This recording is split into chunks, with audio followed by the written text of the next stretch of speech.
Welcome, everyone, to LED, Leadership with Ed. And today I have my very good friend and easily one of the most interesting people in the country, Frank Kelly, out there in the hotbed of information, Washington, D.C. So welcome, Frank. Thanks, Ed. Thank you. And thank you for not calling it the swamp. Well, Frank, we're actually going to avoid most things politics because this is a leadership podcast. And, you know, for those of you that don't know Frank, he's one of the most sought after speakers in the country. So Frank runs Fulcrum Macro after a 30-year career on Wall Street, and then now basically speaks on, Frank, wouldn't you say, geopolitical risks across the world? Yeah, I do. Yes. Advising financial firms and corporations about what's around the corner and how this is going to impact investments or business strategy. So I assume you're pretty busy right now. It's, doing this for 30 years, it's been unbelievable. And it's in a fascinating time. There's no dull day. Every day is different right now. Well, and that's what we're going to talk about today. This is going to have a different spin because it's not going to be your leadership skills, but talking about the leadership skills that you've seen from so many people, over your, illustrious career. And it's interesting, when I was on your website this morning, just reading up on a few things, I still see the picture of, you running that panel, and you got Bill Clinton and George W. Bush, on there. You got your start working for, Ronald Reagan and then George H. Bush.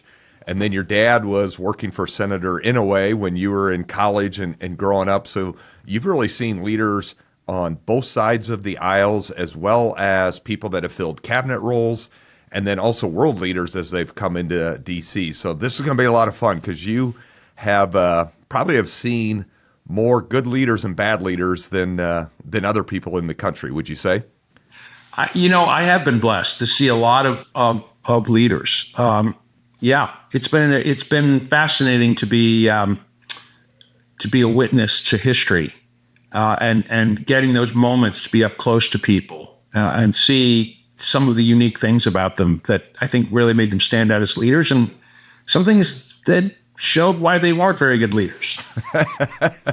Well, let's start with the things that made good leaders, because one thing is on the outward front that you see, when they're on the TV screens and et cetera. And so maybe if we talk about some of the presidential leaders that you've seen, and again, not about, philosophies or, programs or agendas, but, maybe starting with Ron Reagan, who you started working for first, right out of college. Some of the things you talked about with his notes and making others around him feel great and seen and heard, really resonated with me. So why don't we start, with that? Sure. No. So I was 22 when I started there as a junior writer for him. Started out doing, helping to manage his personal correspondence. And to the leadership point, I think for any leader, corporate or political, and I've been blessed, I should say, very much the political side, but on the corporate side, I've seen some extraordinary people who have been transformative. Somebody like a Chuck Schwab, right? An amazing guy to see how he overcame adversity. So maybe we can get into that. For someone like Reagan, he was at the time a movie star to a lot of people. And I don't mean that in a pejorative way or put him down that he wasn't a great politician or leader, but he would walk into a room and people would freeze up. I've never seen that ever, right? Where people would he was truly larger than life. But I think the thing about him that was very interesting was he had come from very humble roots in Illinois, and then there in Iowa as a radio announcer, and then became a Hollywood star, and then he crashed. A lot of people don't focus on that, right? His career kind of flamed out. A lot of actors, they're no longer. They either get too old, they're sort of in a weird space, and his marriage broke up, which was just almost destroyed him. And I think for that, it gave him something.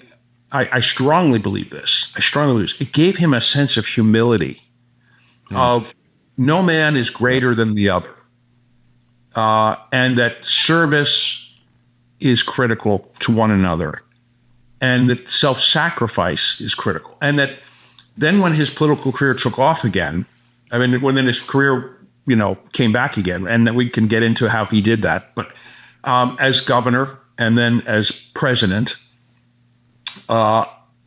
he realized he held on to that. And that I think a lot of corporate leaders, a lot of political leaders, the problem is they go up and they sort of get in the clouds because, right, they've risen so far up the ladder, and now their views can become obstructed. And they don't know who they're dealing with, who they're leading, who they're managing, or what's around them. And for Reagan, to get really to your point, he lived for knowing what was going on, keeping that touch, that very real touch with the average American, because he wanted to be them and serve them. So on average, a lot of people don't know this, he would make sure that there were 50 to 60 personal letters that went out on a daily basis, not to world leaders or political leaders, but in response to letters that came in from the average American. And he wanted to read it, this, some scribbled note. And if you go out to the presidential library, you can see this. But, one of the things I most remember was, it was one of the first things when they hired me, they put me in a room, and it was just full of books. And it was a collection of his writings. He was a brilliant writer. He was a really, really good writer. And so I'm reading these photocopies of handwritten notes and typed notes over the years that he had kept copies of. And it was from a wife and mother, stay-at-home wife and mother. And she just wrote him this sweet, beautiful note. And she said, it was something along the lines of, Dear Mr. President, I saw your address to the nation last night. It gave me such hope. I have nothing to offer you. I have nothing other than my best wishes and prayers, and just to thank you. And the only other thing I can do is just draw a little picture of what my life is like right here. And she literally drew out, it was this beautiful little sketch. It wasn't very big, of her sitting there at the table with 3 little kids. Oh, wow. His response, it was so beautiful, right? This so touched him. And he wrote this beautiful response about that she was, what this meant for him, because he doesn't get to talk to people. And thank you for doing this. And you don't understand just taking that time to just say thank you. And he said, then let me tell you what life is like right here. And then he drew a picture of himself with Nancy, waving him back. He literally sketched out this thing and he sent it back to her. And I just thought it was holding on to that. And I think that was such a leadership moment, right? To be at your core, to hold on to your core and to what you're supposed to be leading can make you a great leader. Yeah, that is There's awesome. so many other stories, so many others.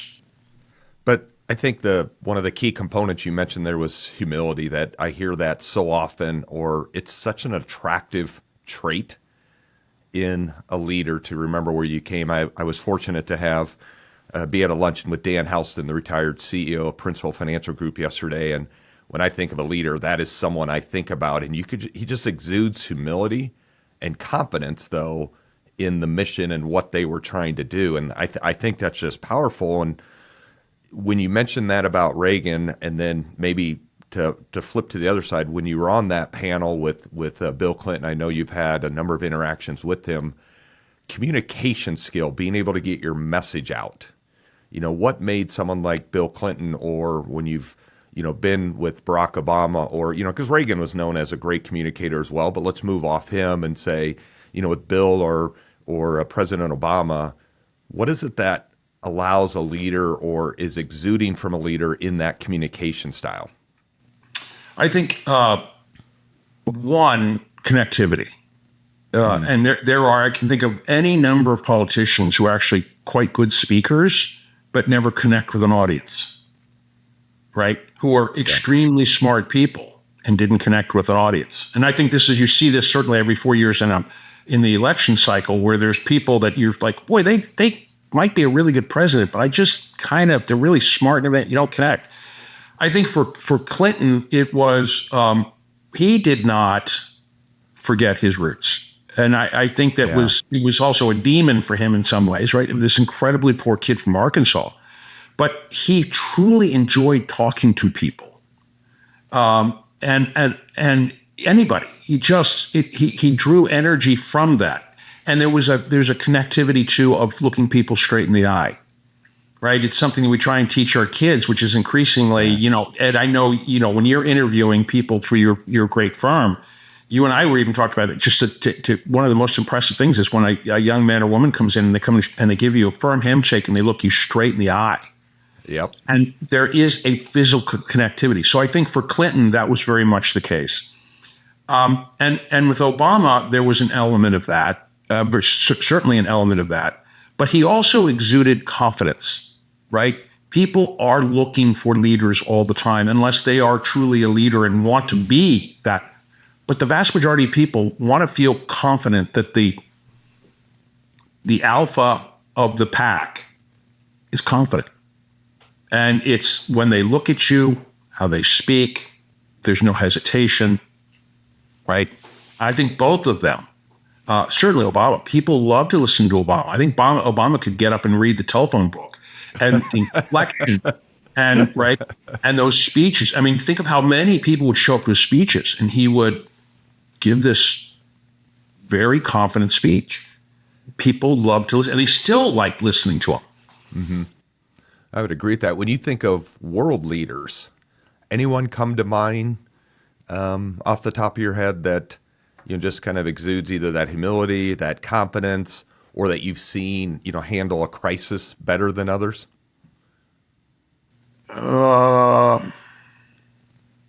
Maybe not.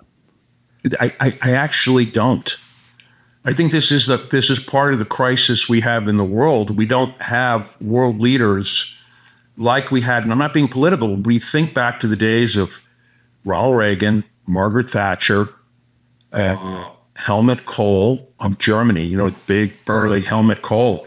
Yep. And he was one of the longest serving chancellors of Germany. But the confidence he instilled not just in the Germans but in Europe in facing down the Soviet threat. I think this is a problem. I think this is a problem that people are in search of that, and we're not seeing world leaders, and we're seeing such tumult in leadership around the world in democracy, right? People in, out, and out. You know what I love there is that you actually didn't have an answer, because then it shows you didn't make one up. You weren't saying, well, here's someone. It's just saying we are seeing a void in leadership, and that does cause some of the, maybe some of the uncertainty, some of the turmoil that's happening. You had mentioned Charles Schwab. So now if we switch gears into the financial services world, why'd you mention him? Tell me a little bit about his leadership style and what you admired about that. Well, I worked for him for a number of years, running the government affairs office in Washington. He was in San Francisco. The interesting thing about Chuck Schwab is, I love that you're calling him Chuck too. That's what we all called him, Chuck. I know. I would call him Mr. Schwab, but that's fine. That's me. He had first off, he's a quiet guy, reserved, and I would say even kind of shy. Really? And a real presence to him. And remember, for any of the older folks who may watch this, we remember the television ads back in the 80s, right? It was him. And he was revolutionizing finance as we knew it, where you didn't just put your money in a pension and hope for the best. It was, or you had to have a certain amount of money to have a broker because it cost too much. And then when they changed deregulated the costs, right? He came in as the discount broker. He had to exude the leadership and confidence to people that you should know your own finances. You should know the basics of how to invest. And so he did advertising, and it's worth going back and finding those old things. But I think what was amazing about him in the leadership, again, there was a humility to him. This guy's a multi-billionaire. right? There's that word again, humility. This is a guy who, if I recall correctly, failed in his first 2 or 3 business ventures that were non-financial. This is a man who also, it's public information, is seriously dyslexic, right? And who I remember once him telling me it was basically he took what people would think it would be something of a disability, and he turned it into, he flipped it around, right? Instead of him sitting there reading research reports or writing research reports all the time, it's like, here, you read the report. You learn to understand how to invest, and I'll help you with all this, right? And that was just extraordinary. And nobody really talks about it, but he revolutionized personal finance in this country. And I think we'll look back on him 50, 100 years from now as really one of the great titans of, the last 100 years of finance. That is awesome. And as you think about that or said that, you used another word because we've heard humility a number of times. I just love that. But you said presence. I've been fortunate to be good friends with someone that hopefully will be on our podcast that was head of, DevGru, which is, the highest level of special operators. And when you are the leader of it, that means you're the best of the best. And he never talked about himself, but he had a certain presence. Like when he walked into a room, and it wasn't a physical, large presence, obviously in good shape. But there was just something about the way he walked, the way he carried himself. You're just like, there's something about that person. And I think that's an interesting characteristic where people know there's something different about you or your presence. And it's those that don't have to say, I'm the alpha, when you said that word earlier, or show that they want to be the leader. There's just certain people that have a way about themselves where others do want to follow or be a part of that, wouldn't you say? Yes, I think very much so.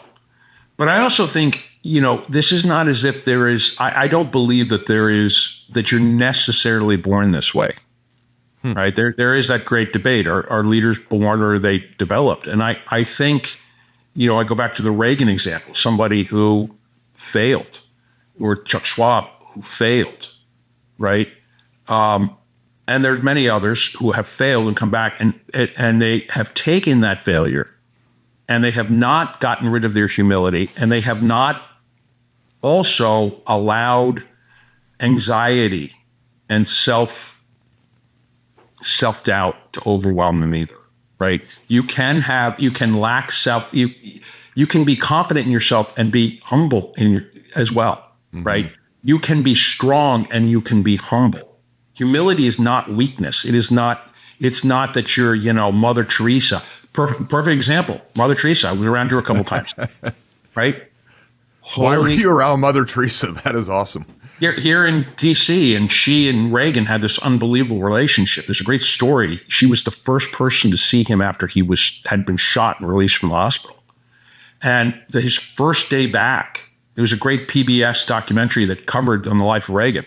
She was in Washington, heard that he was back in the office, and she literally called and said, I have to come see you. And the secretary's like, wow. No, and he's just no, I have to see. And they told Reagan, he said, okay. And she walks in the door and hugs him and said, you realize God has saved you for a reason. You stand here today for a reason, and that is to get rid of communism. I'm here to tell you that. Really? Transformative, right? After that, it was the evil empire, tear down this wall. He went hardcore. Okay. But she was tiny. She was like 4'8". Seriously, 4'8", 4'9". Force of nature. She was the most saint, humble as could be, poor, right? No possessions. But that didn't mean she was weak. And it didn't know if she knew herself. And I think that goes to it. You know yourself, you be yourself.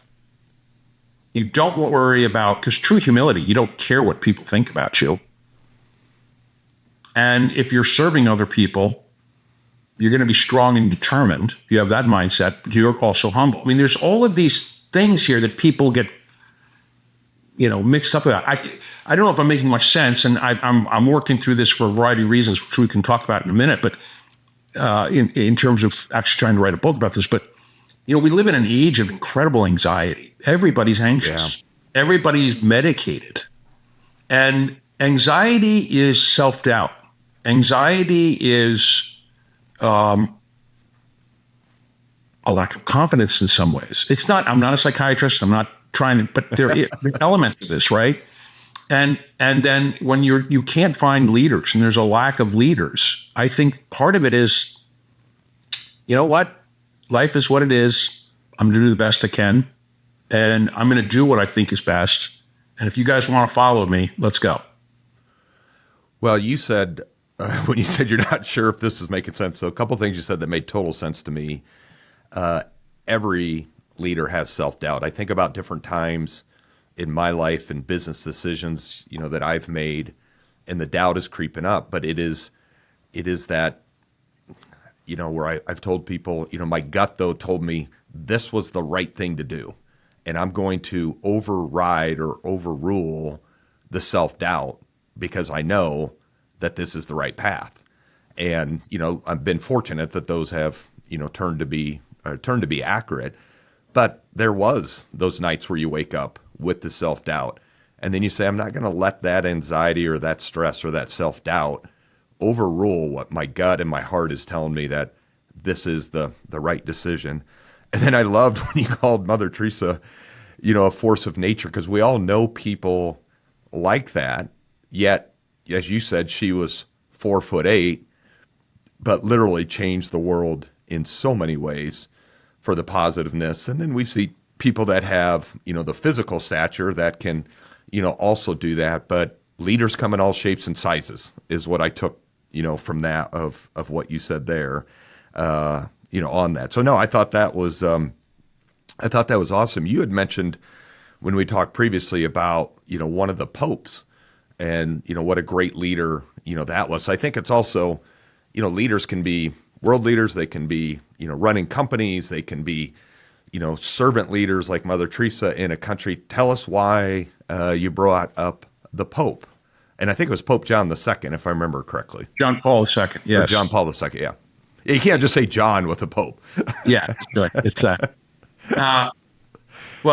Ed, the story of my late son who passed away from leukemia, and he had Down syndrome, very high functioning Downs, and his make-a-wish was to meet John Paul. So we had an unbelievable personal experience spending hours with him.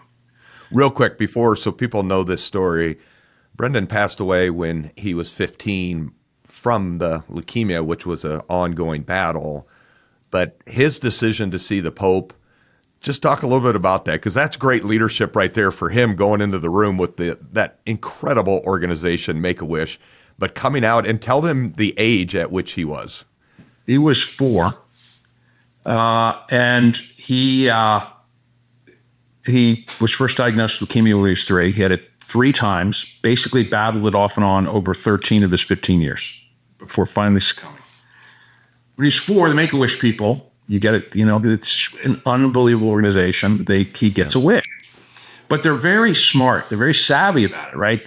What they did with us was, and apparently they do with most kids, they will interview the child alone to make sure that the child is really, it's his wish, that he's not influenced by his brothers and sisters to say, we voted, we're going to Disney. You're going to say we're going to Disney World, and you really want to go, see the Chicago Cubs and meet the team, right? So they showed up, and they kicked us out of the house. We sat out front. It was a beautiful summer day, and ended up ordering pizza with my 2 other kids. And it was like, this is taking a long time. It's better part of 2 hours. I'm thinking, is it the Yankee? I'm thinking all these things. And they came out and they said, wow, we really had to grill him because we couldn't believe what he asked. And we've never had this request before. He was the first one to ever do it. He wants to meet Pope John Paul II. It was like, Oh boy. Okay. Well, I kind of was hoping for a little sunshine at Disney World, but okay. That truly was his thing. And it took them a while to arrange it, but they did.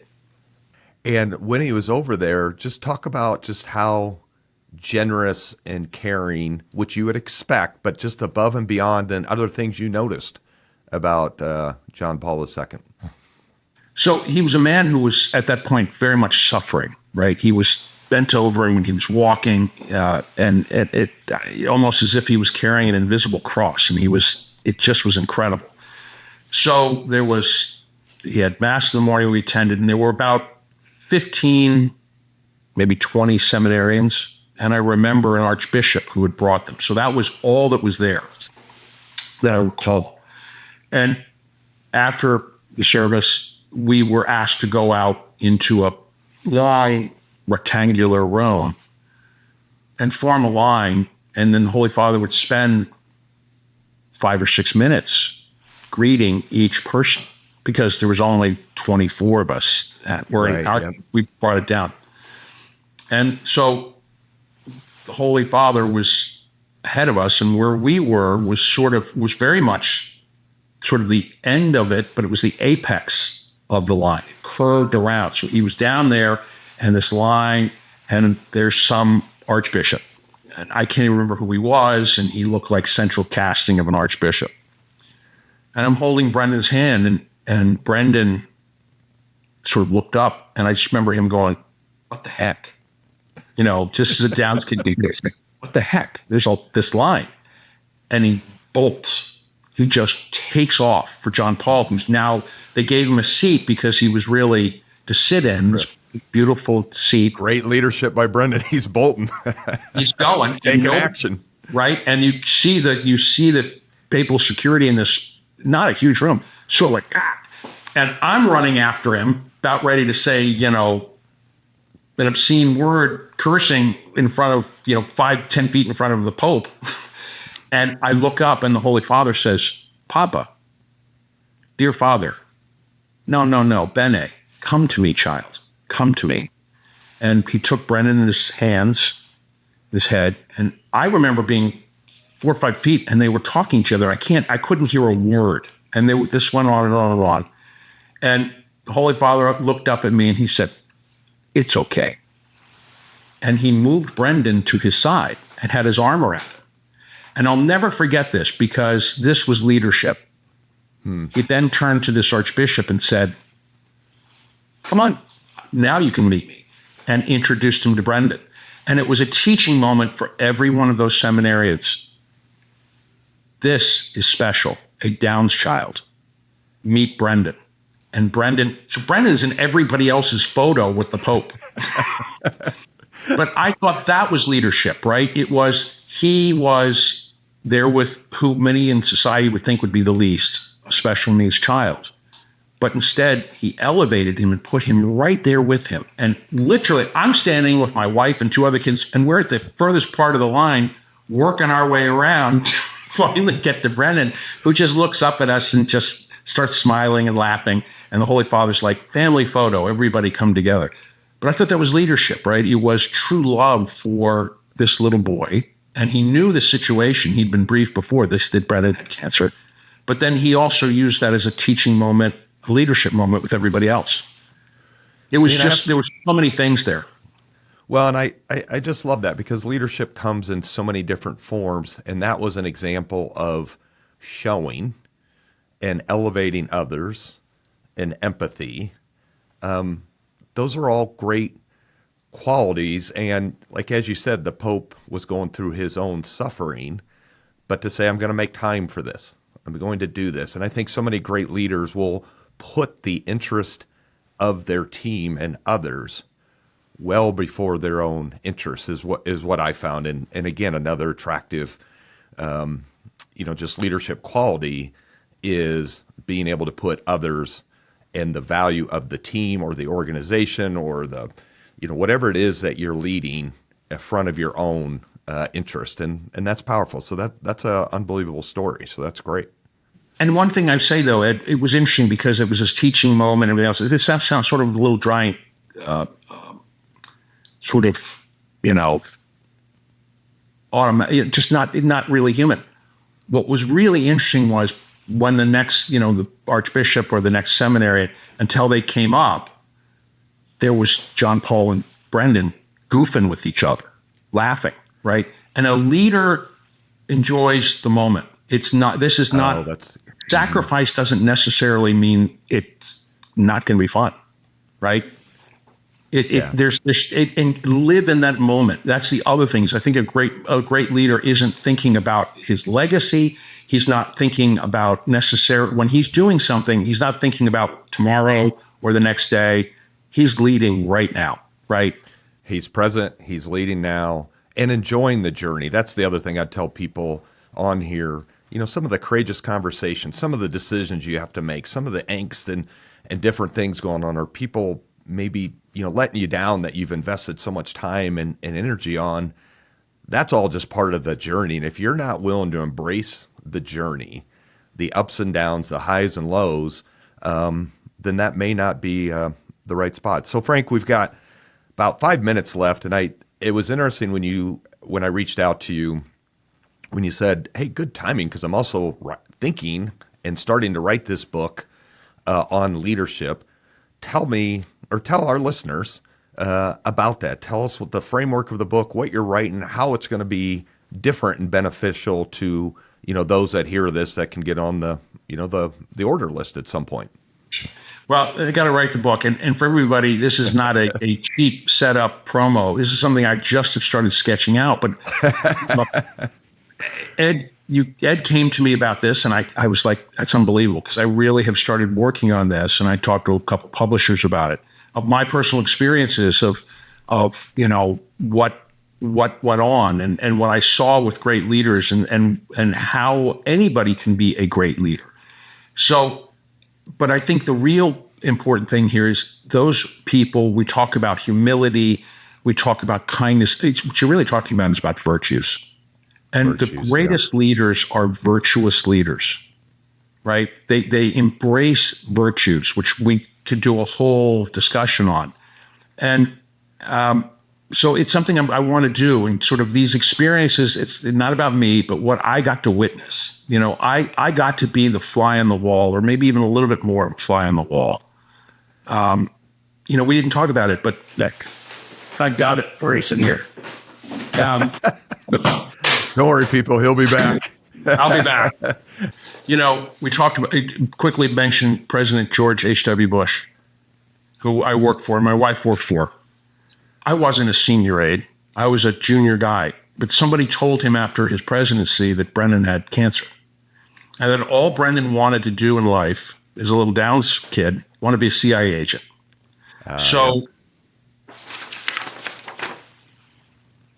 president former president started writing this, at the time, 12-year-old boy. And I've got all these correspondence from him, these letters coming in from George H.W. Bush to Brendan.